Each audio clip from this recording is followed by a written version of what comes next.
नमस्कार ओडिशावासी शुभ संध्या आज संध्या रही देश विदेश राज्यर 20टी गुरुत्वपूर्ण खबर जहां आपण माने केवल 10 मिनिट समय दे देखि परिबे ता पूर्व आपण माने गोटे छोटिया अनुरोध प्रथमे वीडियोटी को लाइक करी कमेंट रे आपण जिल्लार ना लिखि देबे जहा फल तुरंत आपण जिल्लार खबर मध्ये पाई परिबे नुवा वर्ष रे बदलुची सब किछि नियम ता सहित सुभद्र योजना राशन कार्ड भत्ता टंका एमिति अनेक 20टी गुरुत्वपूर्ण खबर अछि कोन रहिछि आजिर खबर चलो ता ऊपर नजर पकाइबा तेबे नंबर 1 श्रीमंदिर रे आज प्रबल भिड़ देखा मिलता ब्यारिकेड भांगी पशिले भक्त आज नुआ वर्ष पुरी रे लक्ष लक्ष भक्त भिड़ जमीला तेबे कहुच्छे दीर्घ समय अपेक्षा करने पर भक्त मैंने ब्यारिकेड भांगी धसई पशिले असंभाल भिड़ जो पुलिस नाकेदम होता भक्त को भिड़ को दृष्टि रखी सुरक्षा व्यवस्था आहरी कड़ाकड़ी कराई गतकाली 10:25 पहुड़ राति 1:05 द्वार फिटा होता महाप्रभु नीतिकांत हो 2टारू दर्शन आरंभ होता तेबे 2टा टू एपर्यंत संध्या 5टा हेलाणी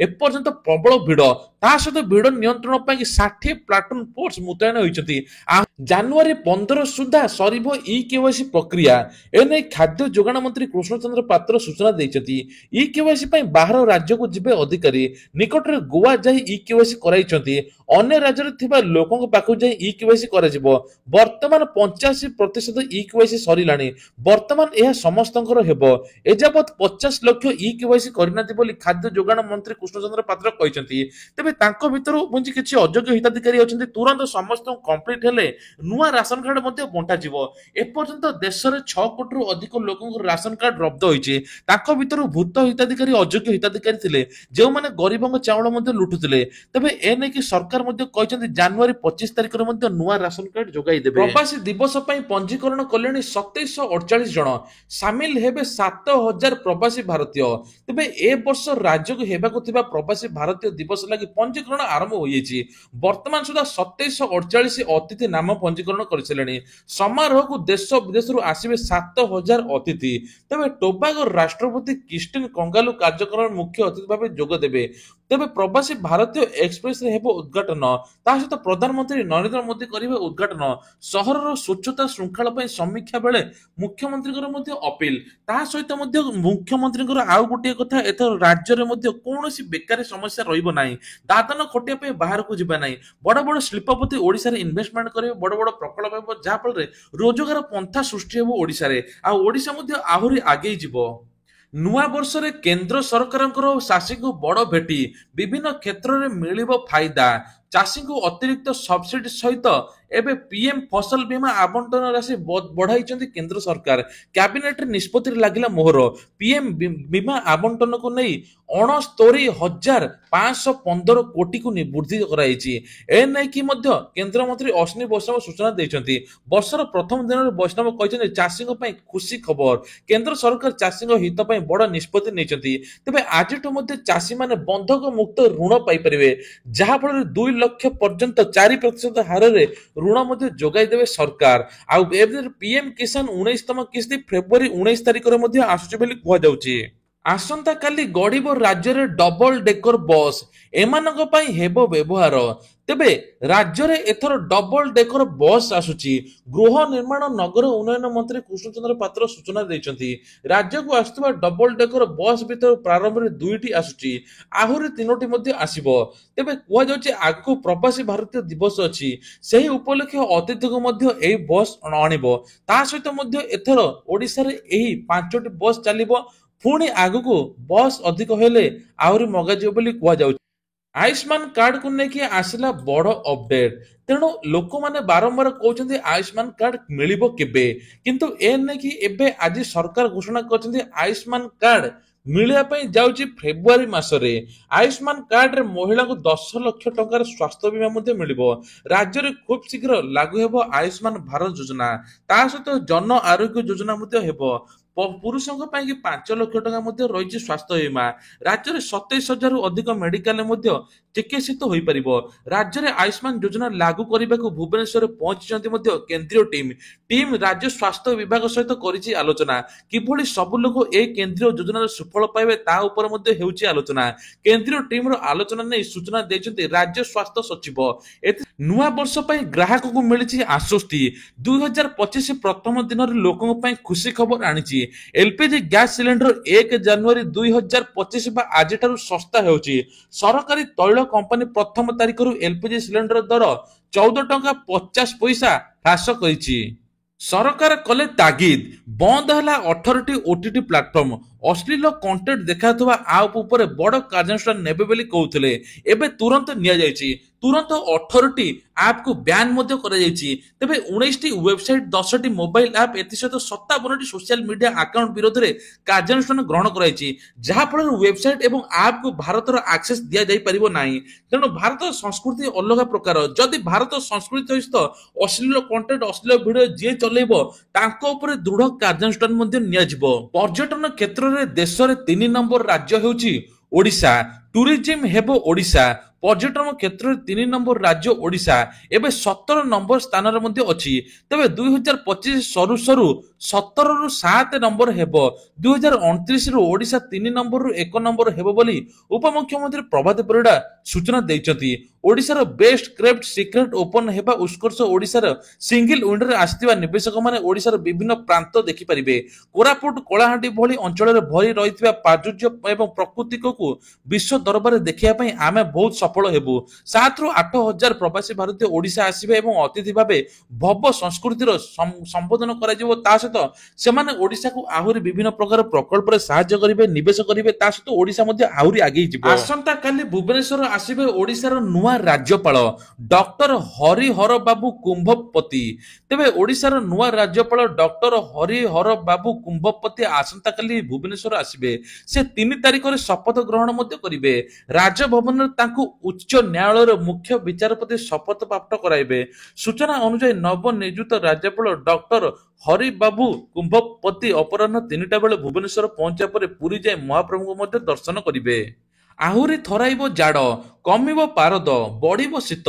ରାତି ତାପମାତ୍ରା 3ରୁ 5 ଡିଗ୍ରୀ ସେଲସିୟସ୍ କମିବା ନେଇ ପୂର୍ବାନୁମାନ କରିଛି ଭୁବନେଶ୍ୱର ପାଣିପାଗ କେନ୍ଦ୍ର। ଦେଶର ପୂର୍ବ ଭାଗରେ ଥିବା ଗୁରୁଚାପ ବଳୟଟି ପଶ୍ଚିମ ଦିଗକୁ ଗତି କରୁଥିବାରୁ ରାଜ୍ୟରେ ଥଣ୍ଡା ଏବଂ ଶୁଷ୍କ ବାୟୁ ପ୍ରଭାବ ହେବ।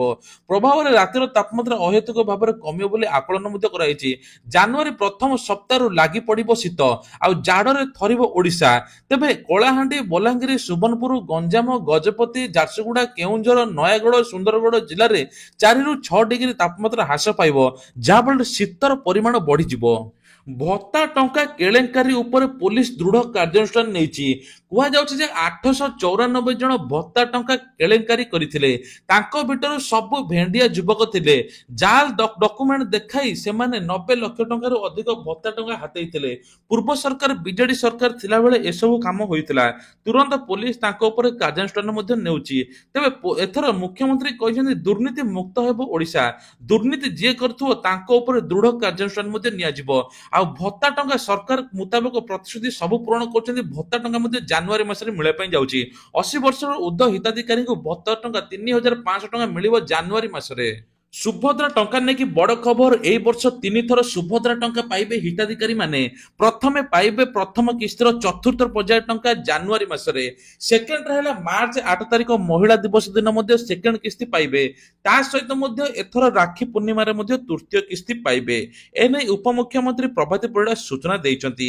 ରାଜ୍ୟରେ ଏବେ 5,67,000 ଯୋଉ ବାୟୋମେଟ୍ରିକ ପେଣ୍ଡିଂ ଅଛି, ତୁରନ୍ତ ବାୟୋମେଟ୍ରିକ କମ୍ପ୍ଲିଟ୍ କରାନ୍ତୁ, ଯାହାଫଳରେ ଆପଣମାନଙ୍କୁ ମଧ୍ୟ ସୁଭଦ୍ରା ଟଙ୍କା ମିଳିଯିବ। ପ୍ରଭାତ ପରିଡ଼ା ସୂଚନା ଦେଇଛନ୍ତି ଯେ ଜାନୁଆରୀ ସୁଦ୍ଧା ପ୍ରାୟ 1 କୋଟି ହିତାଧିକାରୀ ସୁଭଦ୍ରା ଟଙ୍କା ପାଇଯାଇଥିବେ। ବଣ୍ଡା ଜାତିମାନଙ୍କୁ ମଧ୍ୟ ସୁଭଦ୍ରା ଟଙ୍କାରେ ସାମିଲ ମଧ୍ୟ କରୁଛନ୍ତି। ତା ସହିତ ଯେଉଁମାନଙ୍କୁ ଏବେ 21 ବର୍ଷ ମାର୍ଚ୍ଚ 7 ତାରିଖ ପୂର୍ବରୁ ହୋଇଯିବ, ସେମାନେ ଚାହିଁଲେ ଆବେଦନ କରିକି ସୁଭଦ୍ରା ଟଙ୍କା ମଧ୍ୟ ପାଇପାରିବେ। ନୂଆ ବର୍ଷରେ ସାଇବର ଠକେଇ। ତେବେ ସାଇବର ଠକେଇକୁ ସରକାର ବିଭିନ୍ନ ପ୍ରକାର ପ୍ଲାନ୍ କରୁଛନ୍ତି। ଏଥର ପାଖାପାଖି 80 ଲକ୍ଷରୁ ଅଧିକ ନମ୍ବରକୁ ମଧ୍ୟ ବ୍ଲକ୍ କରାଯାଇଛି। କୁହାଯାଉଛି ଯେ ଆଉ ଜଣଙ୍କ ନାଁରେ 9ଟି ସିମ୍ ଆଣିପାରିବେ ନାହିଁ। 4G ସିମ୍ ଆଉ ଚଲାଇ ପାରିବେ ନାହିଁ। ଯଦି ଧରା ପଡ଼ନ୍ତି ଆପଣଙ୍କ ନାଁରେ ମଧ୍ୟ କାର୍ଯ୍ୟାନୁଷ୍ଠାନ ନିଆଯିବ। ଏଥର ମଧ୍ୟ ଟେଲିକମ କମ୍ପାନୀ କଲର ଟ୍ୟୁନ୍ ମାନଙ୍କରେ ବାଜୁଛି ମଧ୍ୟ ସାଇବର କ୍ରାଇମ ର ଆଲର୍ଟ, ଯାହା ଫଳରେ ଆପଣଙ୍କ ସହିତ ଯଦି କିଛି ସାଇବର ଫ୍ରଡ ହଉଛି ଆପଣ ମାନେ 1930 କୁ କଲ୍ କରି ଜଣାଇ ପାରିବେ। ଏନେଇ ସରକାର ମଧ୍ୟ ବାରମ୍ବାର ଘୋଷଣା ମଧ୍ୟ କରୁଛନ୍ତି। ତେବେ ଆଉ ଗୋଟିଏ ମଧ୍ୟ ବଡ ଖବର, ଏଥର ଲାଇଭ ଷ୍ଟ୍ରିମିଂ ହେବ ମ୍ୟାଟ୍ରିକ ପରୀକ୍ଷା। ମ୍ୟାଟ୍ରିକ ପରୀକ୍ଷାରେ ହେରଫେର ବା କପି ରୋକିବା ପାଇଁ ସରକାର ନୂଆ ପଦକ୍ଷେପ ନେଇଛନ୍ତି। ତେବେ ଏ ନେଇକି ପିଲାଙ୍କ ଭବିଷ୍ୟତ ନେଇକି ସରକାର ନୂଆ ନୂଆ ଗଢୁଛନ୍ତି। ତେବେ କୁହାଯାଉଛି ଏଥର ଲାଇଭ ଷ୍ଟ୍ରିମିଂ ହେବ ମ୍ୟାଟ୍ରିକ ପରୀକ୍ଷା। ଇ ଶ୍ରମ କାର୍ଡ ଯାହାର ଅଛି ବା ପଞ୍ଜୀକରଣ କରିଛନ୍ତି ତାଙ୍କୁ ରାସନ କାର୍ଡ ଯୋଗାଇ ଦେବେ ସରକାର। କୁହାଯାଉଛି ଯେ ଯାହାର ରାସନ କାର୍ଡ ନାହିଁ ଯୋଗାଇ ଦେବେ ସରକାର। ଇ ଶ୍ରମ କାର୍ଡରେ ମଧ୍ୟ ଏଇ ବର୍ଷ ବହୁତ ଭଲ ଯୋଜନା ଅଛି। 1 ଲକ୍ଷ ଟଙ୍କାର ମଧ୍ୟ ସହାୟତା ମଧ୍ୟ ପାଇପାରିବେ। ତେଣୁ ଆପଣ ମାନଙ୍କର ଯଦି ଇ ଶ୍ରମ କାର୍ଡ ଅଛି ଆପଣ ତୁରନ୍ତ ଏଇ ଫାଇଦା ମଧ୍ୟ ପାଆନ୍ତୁ। ଏଥର ହେବ କଲେଜ ନିର୍ବାଚନ। ଏ ନେଇକି ମୁଖ୍ୟମନ୍ତ୍ରୀଙ୍କର ମଧ୍ୟ ବଡ ଘୋଷଣା। ପୂର୍ବ ସରକାର ଯେତେବେଳେ 2018ରେ କଲେଜ ନିର୍ବାଚନ ବା ଛାତ୍ର ସଂସଦ ନିର୍ବାଚନ ବନ୍ଦ କରିଦେଇଥିଲେ, ବିଭିନ୍ନ ଆଳରେ ଭୁଲ ଦେଖାଇ ବନ୍ଦ କରିଦେଇଥିଲେ, କିନ୍ତୁ ଏବେ ଯୁବ ଗୋଷ୍ଠୀ ଆଗେଇ ଯାଅ।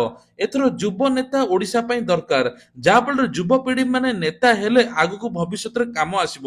ତେଣୁ ଏନେଇ ବିଜେପି ସରକାର ରୋକଠୋକ ଶୁଣାଇଛି ଏଥର ଛାତ୍ର ନିର୍ବାଚନ ହେବ। ହିମାଚଳ ପ୍ରଦେଶରେ ଭୟଙ୍କର ତୁଷାରପାତ, ବରଫ ବର୍ଷା, 700ରୁ ଅଧିକ ଲୋକ ଉଦ୍ଧାର ହେଲେଣି, ହଜାର ହଜାର ଗାଡି ଫସି ରହିଛି। କୁହାଯାଉଛି ଯେ ଏଥର ସିମଲା ମୋନାଲି ଠାରେ ବରଫ ତୁଷାରପାତ ହୋଇଛି, ଯାହାଫଳରେ ଲୋକମାନେ ଜୀବନ ବିପଦରେ ମଧ୍ୟ ପଡିଛନ୍ତି। ଓଡିଶା ବିମାନ ଯୋଗାଯୋଗ ସେବା ଆହୁରି ସୁଦୃଢ ହେବ। ନୂଆ ବର୍ଷରୁ ଯୋଡି ହେବାକୁ ଯାଉଛି ନୂଆ ଅଧ୍ୟାୟ। ତେବେ ଉଭୟ ଭୁବନେଶ୍ୱର ଝାରସୁଗୁଡା ବିମାନ ବନ୍ଦରରୁ ଦେଶର ପ୍ରମୁଖ ସହରକୁ ଆରମ୍ଭ ଉଡାଣ ହେବ। ବିଜୁ ପଟ୍ଟନାୟକ ଅନ୍ତର୍ଜାତୀୟ ବିମାନ ବନ୍ଦରରୁ 5ଟି ଏବଂ ଝାରସୁଗୁଡାର ବୀର ସୁରେନ୍ଦ୍ର ସାଏ ବିମାନ ବନ୍ଦରରୁ 4ଟି ନୂଆ ସହରକୁ ଉଡାଣ ଆରମ୍ଭ କରିବା ପାଇଁ ଯାଉଛି। ନୂଆ ବର୍ଷରେ ନୂଆ ନିୟମ। କାର ପଛରେ ବସିଥିବା ଲୋକଙ୍କ ପାଇଁ କି ମଧ୍ୟ ସିଟ୍ ବେଲ୍ଟ ଆବଶ୍ୟକ। ଯଦି ସିଟ୍ ବେଲ୍ଟ ପିନ୍ଧିନଥିବେ ତୁରନ୍ତ ତାଙ୍କ ଉପରେ ଫାଇନ ପଡିବା ସହିତ କାର୍ଯ୍ୟାନୁଷ୍ଠାନ ମଧ୍ୟ ନିଆଯିବ। ଏ ନେଇକି ମଧ୍ୟ ସରକାର ତରଫରୁ ବଡ ଘୋଷଣା। ଏବେ ପ୍ରତିଟି କାରରେ ପଛ ସିଟରେ ଆଲାର୍ମ ରିମାଇଣ୍ଡର ଲାଗିବ, ଯାହାଫଳରେ ପ୍ରତିଟି ଲୋକ ପଛରେ ବସିଥିବା ଲୋକ ସିଟ୍ ବେଲ୍ଟ ମଧ୍ୟ ପିନ୍ଧିବେ।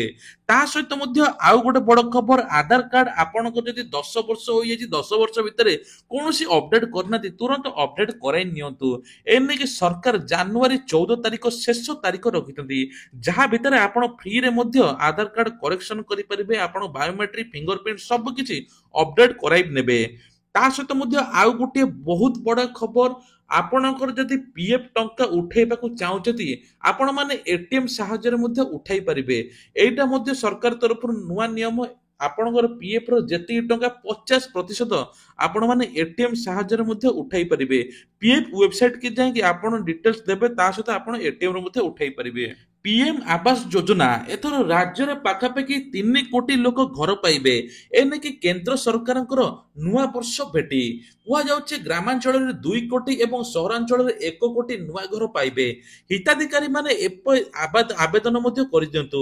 ଯେଉଁମାନଙ୍କର ଯୋଗ୍ୟତା ଏବେ ଚାଳ ଛପର ଘର ବା 10,000 ଆୟ କମ, ସେମାନେ ଏହି ଯୋଜନାର ଲାଭ ପାଇପାରିବେ।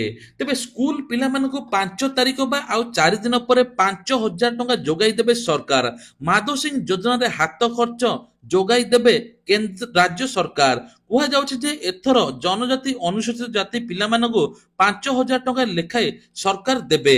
ଏସଏଚଜି ମହିଳାଙ୍କ ପାଇଁ ଖୁସି ଖବର, ଏସଏଚଜି ମହିଳାଙ୍କ ଋଣ ମଧ୍ୟ ଛାଡ ହେବ। ବିଜେଡି ସରକାର ଯେତିକ ଋଣ ନେଇଥିଲେ ଋଣର ସୁଧ ଛାଡ କରିବେ ସରକାର। ଏ ନେଇକି ମଧ୍ୟ ବଡ ଘୋଷଣା। ଏ ନେଇ 227 କୋଟି ଟଙ୍କା ମଧ୍ୟ ବ୍ୟୟ ବରାଦ ଦେଇଛି। ତା ସହିତ ମଧ୍ୟ ଆଉ ଗୋଟେ ବଡ ଖୁସି ଖବର, ଏଥର ମହିଳା ମାନଙ୍କୁ ମିଳିବ 500 ଟଙ୍କା ବା ମାସକୁ 15,000 ଟଙ୍କା। ମିଶନ ଶକ୍ତି ଜରିଆରେ ସିଲେଇ ତାଲିମ ନେଇ 15,000 ଟଙ୍କା ପାଇପାରିବେ, ନହେଲେ 2 ଲକ୍ଷ ଋଣ ନେଇ ନିଜେ ମଧ୍ୟ ବିଜନେସ କରିପାରିବେ। ଏ ନେଇକି କେନ୍ଦ୍ର ସରକାରଙ୍କର ବଡ ଘୋଷଣା। ଆଉ ଗୋଟେ ମଧ୍ୟ ବଡ ଘୋଷଣା, ଯଦି ଆପଣ ମାନେ ପିକନିକ ଯାଉଛନ୍ତି ପିକନିକରେ ଜଗିବେ ପୋଲିସ। ଏ ନେଇକି ସରକାର ମଧ୍ୟ କହିଛନ୍ତି ପ୍ରତିଟି ପିକନିକ ସ୍ପଟରେ ପୋଲିସ ଜଗିବେ, ଅଘଟଣକୁ ଏଡେଇବା ପାଇଁ ପୋଲିସ ମୁତୟନ ହେବେ। ତେବେ ଇଏ ଥିଲା ଆଜିର ଦେଶ ବିଦେଶ ରାଜ୍ୟର କିଛିଟା ଗୁରୁତ୍ୱପୂର୍ଣ୍ଣ ଖବର। ଏଇଭଳିଆ ଖବର ଦେଖିବା ପାଇଁ ହେଲେ ଚ୍ୟାନେଲକୁ ସବସ୍କ୍ରାଇବ କରିବା ପାଇଁ ଭୁଲିବେ ନାହିଁ।